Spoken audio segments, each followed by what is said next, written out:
bueno, la movilidad social que nos fue quizás, cuánto sufrieron o cuán felices fueron nuestros abuelos inmigrantes. Estamos con María, ¿cómo se pronuncia? Bjerg. Bjerg, bien, danés, ¿no? Era Sí, sí, sí. historiadora, doctora en Historia por la Universidad de Buenos Aires, investigadora del CONICET, docente en la Universidad de Quilmes y autora de Lazos rotos, la inmigración, el matrimonio y las emociones en Argentina entre los siglos XIX y XX. También autora de El viaje de los niños, infancia, inmigración en memoria en la Argentina de la segunda posguerra del año 2012 es este libro. María, es interesante pensar, la inmigración siempre se instala como la demostración de una posibilidad de movilidad social importante en Argentina. Sin embargo, vos reponés historias tristes y trágicas de la inmigración. ¿Cómo es esto? Sí, básicamente yo empecé a pensarlo en esa clave porque hay, digamos, como una especie de relato, si vos querés, dogmático de la inmigración, no solamente aquí, sino también en otros países como Estados Unidos, por ejemplo, muy afectado por el fenómeno migratorio, que apunta más bien no solo a la idea de, digamos, del inmigrante exitoso, con cierta movilidad social, digamos que eso es parte de una construcción también de un mito, ¿no es cierto?, de la sociedad, sino básicamente lo que me empezó a preocupar era la idea de que esas familias migrantes que permanecían durante tantos años separadas por el océano, en particular los matrimonios, en muchos casos, como creo que la mayor parte de la gente sabe, los inmigrantes varones venían y dejaban con la promesa del retorno, la promesa de mandar a llamar a su familia, a sus esposas y a sus hijos pequeños, a veces a las mujeres embarazadas allí en Europa. Entonces a mí, simplemente por una cuestión de sentido común, básicamente también yo interesada en la historia de las emociones, yo empecé a pensar que no era tan real la idea de que esos matrimonios, digamos, después de a lo mejor 5 o 10 años de separación, podían reunirse y restablecer el vínculo, los lenguajes de la intimidad y del afecto de manera tan sencilla. Entonces empecé a pensar cómo, digamos, cómo mirar ese otro lado B de la historia de la inmigración. La emoción que, bueno, que el mito y que el relato nacional ha construido en torno a la inmigración es el de la fortaleza, la resiliencia, la posibilidad de sortear obstáculos y hacerse un lugar en el destino y en la vida, ¿no? Vos trabajás emociones más privadas, como puede ser el desamor después de tantos años. ¿Cuántos años transcurrían de separación en estas historias inmigrantes? Digamos, yo trabajo básicamente con expedientes judiciales, ¿no? Entonces no eran uniformes, pero en general eran largos periodos. Ahora, más allá de que tengo casos hasta de separaciones de 14 años, ¿no? De reencuentros después de 14 años. Pero más allá de eso, la cuestión es que también a veces el periodo de separación no era tan prolongado, o incluso las familias migraban juntas.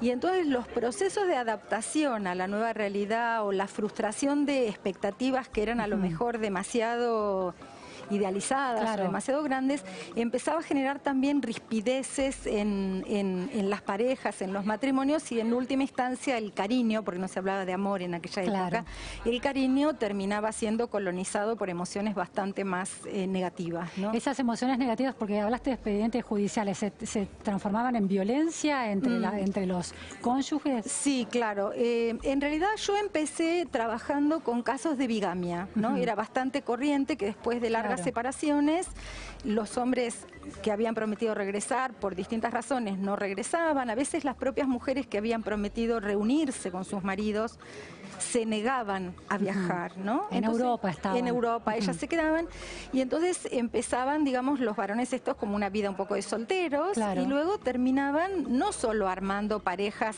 en forma de concubinato, de convivencia, sino directamente casándose. Y estas mujeres en un determinado momento aparecían aquí y les iniciaban demandas por bigamia, ¿no? Entonces empecé con esos casos, que son, por supuesto, la bigamia es un delito, entonces son casos de la justicia penal, que si vos querés son hasta más, hasta a veces un poco risibles, un poco graciosos, ¿no? Pero luego yo me empecé a indagar en otro tipo de delitos, y entonces encontré que esa violencia muchas veces se escalaba de maneras muy dramáticas, ¿no? había mucha violencia, lo que hoy llamamos violencia de género, claro. ¿no? Violencia doméstica la llamaría yo más bien, porque había mucho golpe cruzado. Era ¿no? mutuo el maltrato. Era mutuo el maltrato, mucho maltrato cruzado, y luego ya el punto más alto de esas escaladas de violencia era el uxoricidio, ¿no? El asesinato del marido a su cónyuge, a su esposa. ¿Es estadísticamente representativo o eran casos excepcionales? Esto? Bueno, eso es lo difícil de decir respecto de cuando uno trabaja con expedientes judiciales. Claro. En general... Sean las excepciones ahí, digamos. Bueno, porque uno, claro, yo lo que pienso es, cuando uno tiene un conflicto de índole privada, de índole doméstica, o sea, es la última instancia la justicia, ¿no es cierto? Entonces, yo me pregunto, ¿cuántos casos como esos en realidad existieron? Obviamente no el caso del uxoricidio, porque eso naturalmente va a ir a la justicia, pero los casos de adulterio, de bigamia o de violencia doméstica o violencia de género, como querramos llamarlo, muchos de ellos yo creo que se han resuelto bien o mal en el ámbito de la intimidad de la familia, ¿no? Y luego la otra cuestión para pensarlo estadísticamente, que lo hace difícil decir, bueno, ¿qué porcentaje pudo haber sido? Es el hecho de que los expedientes judiciales que se conservan de aquella época, yo trabajé en la última parte del siglo XIX y los principios del XX, son escasos, porque aquí en Argentina no tenemos una gran cultura de preservación de esos archivos, de documentos. ¿No? Entonces esos archivos no sé cuán representativos sean, aunque mi intuición, ¿no? Porque los historiadores también tenemos que trabajar mucho con nuestra propia intuición, es que no han de haber sido pocos casos, ¿sí? Son, digamos, son esa otra cara de la inmigración que es los que fracasaron. Rotos, los que fracasaron. Claro. ¿Sí? Ahora, ¿es un fracaso emocional solamente o esos hombres también fracasaban en sus sueños económicos? Es decir, estas bigamias se daban porque estos hombres terminaban un poco con enorme desazón y tomaban malas decisiones, o estaban bien surtidos económicamente, disfrutaban de la vida, y las mujeres que habían quedado en Europa se encontraban con esa realidad. Por ahí en el caso de los bigamos, en los casos por lo menos que yo encontré en los expedientes con los que yo trabajé, parecían personajes o bien más solventes o personajes que, por ejemplo, hacían su segundo matrimonio seguramente pensando en que ese matrimonio podía ser una posibilidad de ascenso social, ¿no? Pero en los otros casos, digamos, por ejemplo, en los casos de adulterio, en los casos de violencia, de violencia doméstica o de género, o de uxoricidios, en realidad el gran problema que surgía entre las parejas tenía que ver básicamente con la miseria, es decir, con el fracaso del proyecto económico. Hacerse la América era un sueño irrealizable, una utopía que no se cumplía. Entonces muchas mujeres, por ejemplo, era muy difícil para una mujer que no quería venir, o sea, que se arrepentía digamos, que rompía la promesa de la reunificación familiar, cuando el marido la mandaba a llamar una mujer italiana, una mujer española, prácticamente, digamos, desde el punto de vista legal, era una infante, es decir, necesitaba para el trámite más mínimo una autorización del marido, con lo cual, si el marido la llamaba, era muy difícil que ellas pudieran resistirse a hacer el viaje. Entonces ellas hacían el viaje y cuando llegaban aquí, la realidad con la que se encontraban chocaba con sus expectativas, es decir, se encontraban con esposos pobres que hacía años que vivían en conventillos, que la asumían a ellas, de alguna manera replicar la realidad miserable que tenían en las aldeas españolas o italianas del cambio de siglo, ¿no? ¿Y en esos hombres pesaba ese mandato no cumplido de realización económica?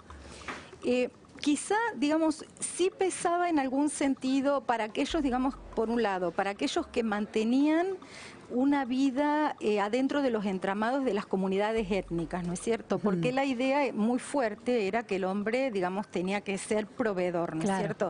Tenía que hacerse responsable de su familia y tenía que ser proveedor de su familia. Y en el mismo sentido, digamos, el honor del hombre en su lugar de origen, cuando él abandonaba a su mujer y a sus hijos, también quedaba muy golpeado. De hecho, muchas de las mujeres, por ejemplo, adúlteras, a las que esas mujeres venían aquí, ya no querían a sus maridos, esa realidad no tenía nada que ver con la que ellas habían imaginado. Entonces yo creo que un pobre camino de salida que ellas encontraban, esas vidas miserables, era, como se decía en esa época, caer en los brazos de otro hombre, ¿no? Tener un amante. Tener un amante, claro. Entonces luego, bueno, los maridos las denunciaban y ahí, digamos, ahí empezaba el proceso y ahí yo me entero de las intimidades, ¿no? Y esas mujeres siempre lo que reclamaban eran que sus maridos las habían abandonado porque no les habían enviado dinero a Europa y que cuando habían venido aquí, sus maridos eran unos fracasados y los que faltaba era dinero. Y claramente, digamos, la manera en que ellas presentaban a esos maridos ante el fiscal o ante los jueces era hombres que habían perdido el honor, porque habían perdido ese rol proveedor, ¿no? Ahora, María, siempre en las historias de inmigrantes uno, bueno, está la idea del sueño cumplido, pero también la idea del desarraigo. ¿Dónde queda la angustia, el desarraigo, el abandono de un territorio conocido, de una red familiar contenedora y ese viaje por barco que tarda semanas? ¿Cuánto se tarda por barco en ese momento? Sí, depende del momento, ¿no? Pero entre un mes y luego un poco más así. Claro. Alrededor de un mes. Y se llega con una lengua ajena a un territorio ajeno. ¿Eso está, hay constancia, testimonios sobre ese tipo de sensaciones y emociones? Sí, más que nada eso se ve en las fuentes, digamos, en los testimonios en primera persona, en las cartas, a veces en las autobiografías, en los diarios íntimos, no son fuentes claramente fáciles de conseguir, ¿no? Pero, por ejemplo, el peso de la nostalgia, sobre todo en las mujeres, la nostalgia, es muy, muy fuerte. De hecho, bueno, hay una historiadora norteamericana que se llama Susan Matt, que hace historia de las emociones. Ella tiene un libro muy bello que se llama Homesickness, ¿no? Y que es sobre el peso de la nostalgia en la configuración de la cultura emocional norteamericana. Aquí falta un trabajo como ese y ahora hay una becaria joven del CONICET que está iniciando su tesis doctoral tratando de trabajar con esa emoción, digamos, ¿no? Sí. Digo, porque es un volumen, una cantidad de gente importante. ¿Cuántos inmigrantes llegan entre fines del siglo XIX y principio del XX a la Argentina procedentes de Europa? Y cerca de 5 millones, 4 millones y pico. ¿En una población total de cuánto? Bueno, por ejemplo, si tomamos los censos, el segundo censo nacional del 95 y el del 14, para comparar, en el 95 había un poco más de 4 millones de habitantes y en el 14 la población se ha duplicado. Y hay que tener en cuenta... Con la inmigración. Con la inmigración. Y la mitad de la población es inmigrante en ese censo. Bueno, eso sí, lo que hay que tener cuidado es, digamos, porque es muy desigual la distribución de la población a nivel territorial, con lo cual, digamos, hay lugares donde es muy potente la presencia de inmigrantes y otros no. Ahora, ¿cómo marca a una sociedad, al tejido emocional de una sociedad, la presencia de una masa inmigratoria tan voluminosa con esa sensibilidad que está atravesada por el dolor y el desarraigo, ¿no? ¿Qué pasa en esas sociedades? Sí, justamente eso sería lo que a mí me parece que es una respuesta que la historia de las emociones podría dar, es decir, como otra perspectiva u otra mirada a una historiografía como la historiografía de las migraciones en Argentina, que ha tenido una densidad y un gran desarrollo, pero en un punto, digamos, hace unos años, ya quizá unos 8 o 10 años, empezó como a mesetarse.